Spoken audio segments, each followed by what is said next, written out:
All right, so are you ready for this? Today we're going deep on AI and democracy. We've got a whole bunch of sources lined up, like we're talking Estonian elections to Henry Kissinger himself.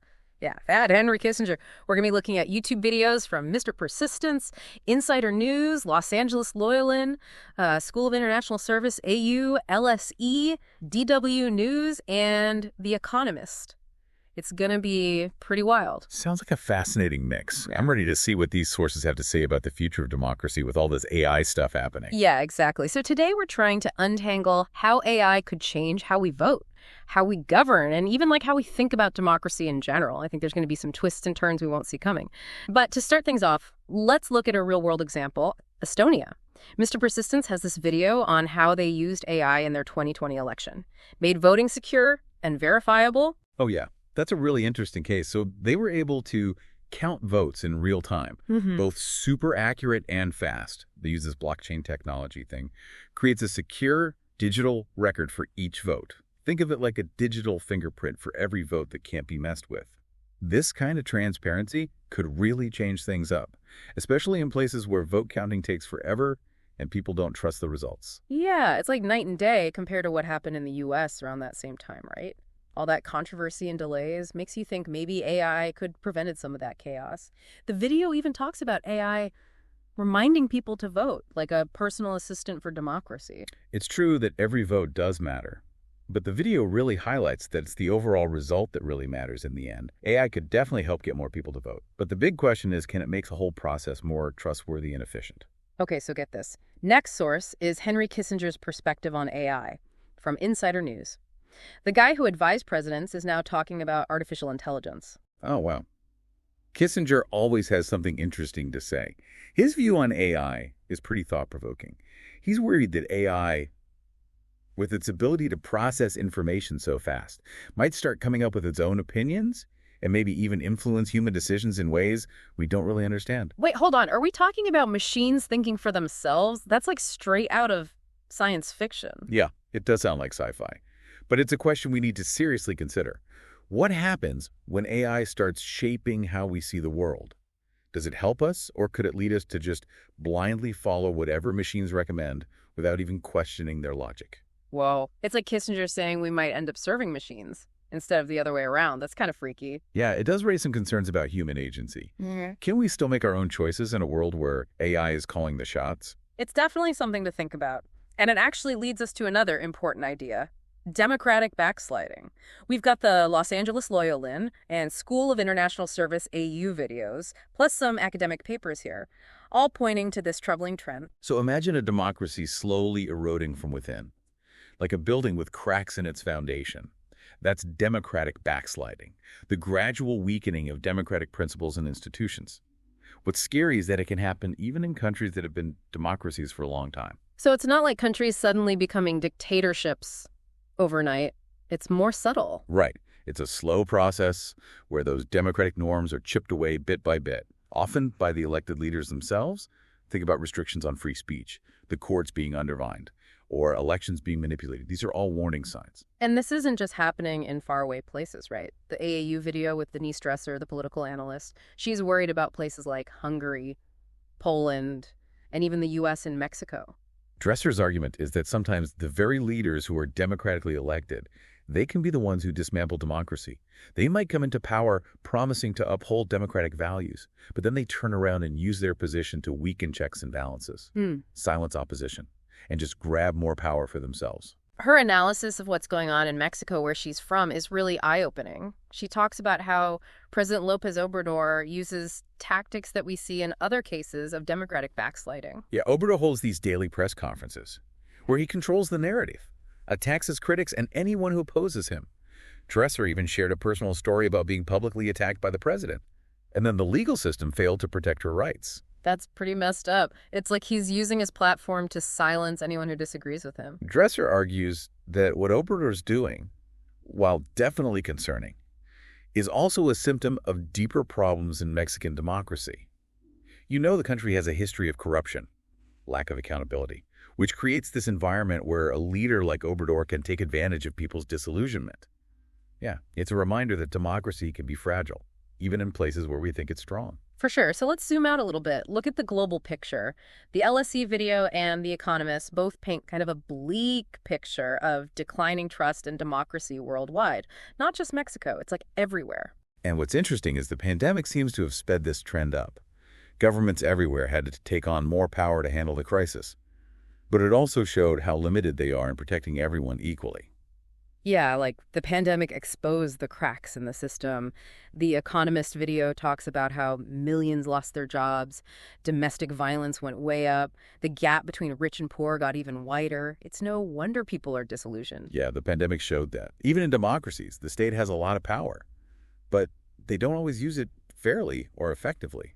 That can lead to feeling helpless and losing faith in democratic institutions. And it's not just older generations giving up hope either. The LSE video mentions even young people are becoming more open to alternatives to democracy. Like military rule, that's pretty scary. And if we think back to what Kissinger was saying about AI potentially swaying our decisions, it brings up this big question. Could AI be used to manipulate public opinion and make people trust democratic systems even less? Or could it be a tool to actually strengthen democracy by making governments more transparent and accountable? That's the million-dollar question, isn't it? Seems like AI could be used for good or bad, depending on who's controlling it and what they want. But let's go back to this democratic backsliding idea for a minute. The Los Angeles Loyolan video talks about this idea of fighting fire with fire, like using the same tactics as those who are undermining democracy to defeat them. What do you think about that approach? It's tempting, but also super risky. If we start compromising our own democratic principles to defend democracy, aren't we just making the problem worse? Yeah, Dresser makes a similar point in the AU video. She warns against getting into this tit-for-tat escalation. She says it's like getting on a train going the wrong way. Once it starts going down that track, it's hard to get off. I like that analogy. It highlights how important it is to stick to our values, even when we're facing people who don't play by the rules. We've got to find ways to resist authoritarianism without becoming authoritarian ourselves. Right, like how do we defend democracy without betraying what democracy stands for? But how do we actually do that? The LSE video gives us a little bit of hope with this idea of cultivating democracy. Yes. Mukulika Banerjee, a professor at LSE, she argues that democracy is about more than just institutions and elections. It's about creating a culture of active citizenship, where people are engaged, informed, and willing to participate in shaping their society. So it's not enough to just vote every few years. We need to be involved all the time. Exactly. It's about fostering this sense of shared responsibility for the well-being of our communities and our political systems. This means being willing to listen to different perspectives, engage in respectful debate, and hold our leaders accountable. It sounds like it's about building a society where people feel empowered to make a difference, not just sit around and complain.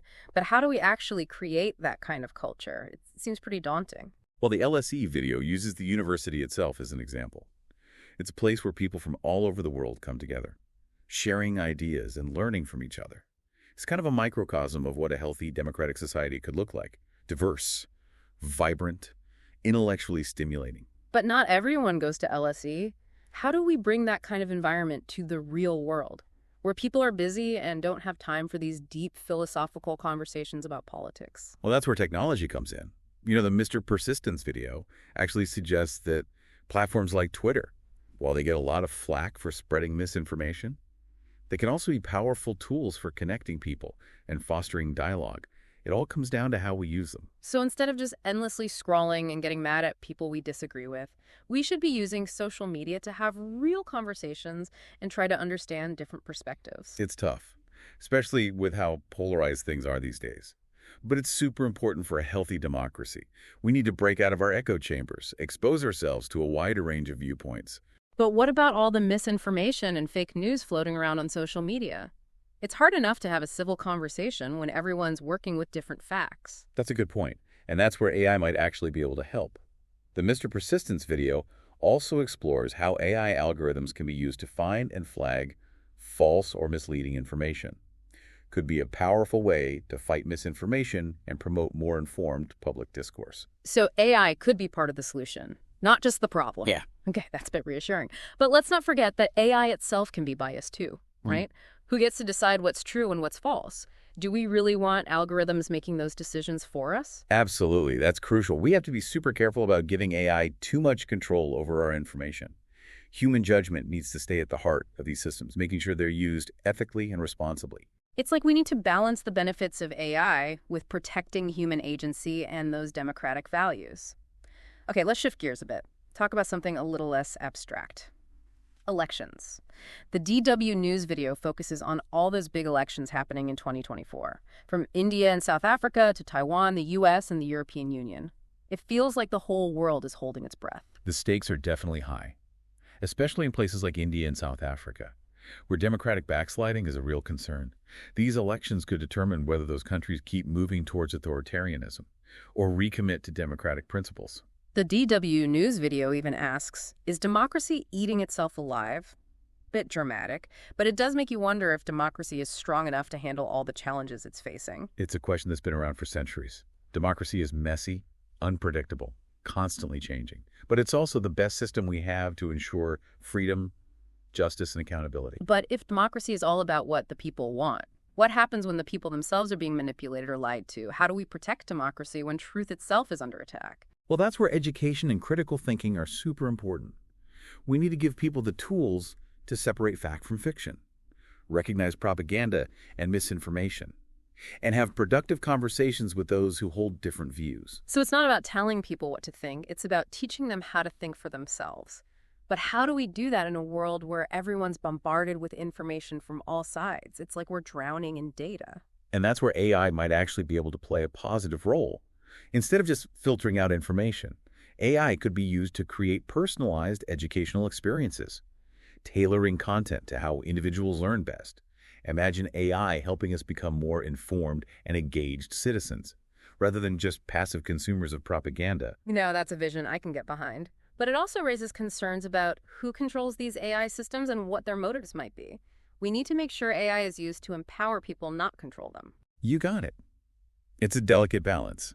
We need to embrace the potential of AI while also being aware of its limits and potential risks.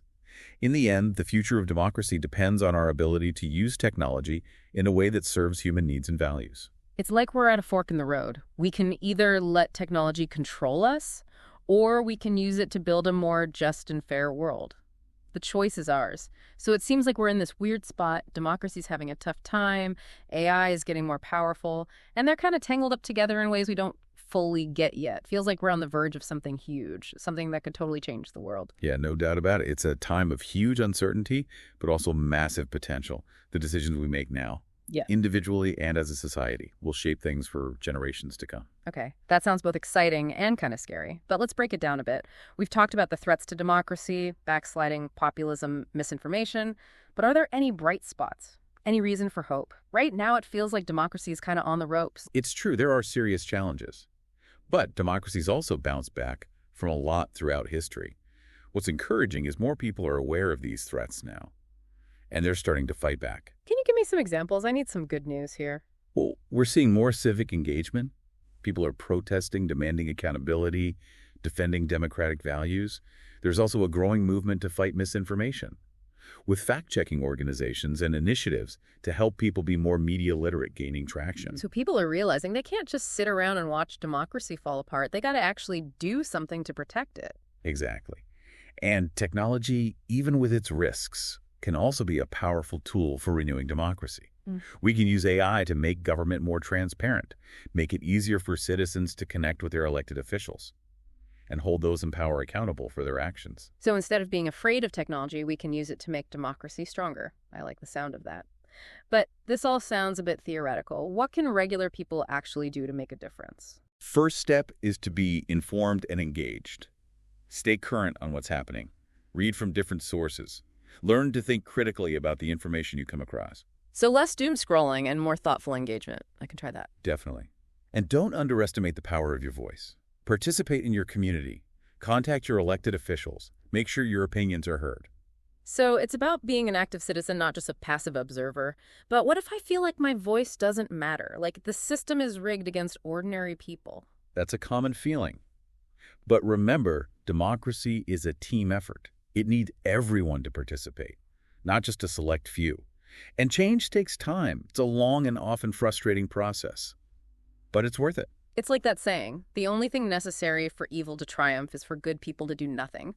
But let's circle back to AI for a second. We've talked about how it can be used for good, but also how it can be misused. What are some of the specific dangers we should watch out for? One big concern is that AI could be used to manipulate people's opinions on a huge scale. Imagine algorithms that can personalize propaganda, targeting individuals with messages designed to play on their biases and fears. That sounds terrifying, like mind control, but with algorithms instead of brainwashing. It's not as far-fetched as it sounds. We're already seeing AI being used to spread misinformation and influence elections. And as these technologies get more advanced, the risks will only get bigger. So how do we stop this from happening? Do we need to regulate AI, or is it too late? It's complicated, and there are no easy answers. But it's crucial to start these conversations now, before it's too late. We need to develop ethical guidelines for AI development and use, and make sure these technologies align with human values and democratic principles. So it's not just about the technology itself, it's about the people creating it and what they're using it for. Precisely. We need to think about the unintended consequences of AI, and make sure these powerful tools are used to help people not control them. Wow, there's a lot to consider here. But this has been a really insightful conversation. I have a much better understanding of the complex relationship between AI and democracy now. So as we wrap up this deep dive, what's the one thing you want listeners to take away from all of this? I think the most important thing to remember is the future isn't set in stone. We have choices. And we have the power to shape the world we want to live in. And that shaping comes through action, right? We can't just hope for the best. We have to get involved, make our voices heard, and fight for what we believe in. Absolutely. Democracy is always a work in progress. It needs us to be vigilant and participate and be willing to adapt as things change. And it's up to each of us to do our part. Well said. Thanks for joining me on this deep dive into AI and democracy. It's been eye-opening and thought-provoking. And for our listeners, remember to subscribe for more deep dives into complex and fascinating topics. Until next time.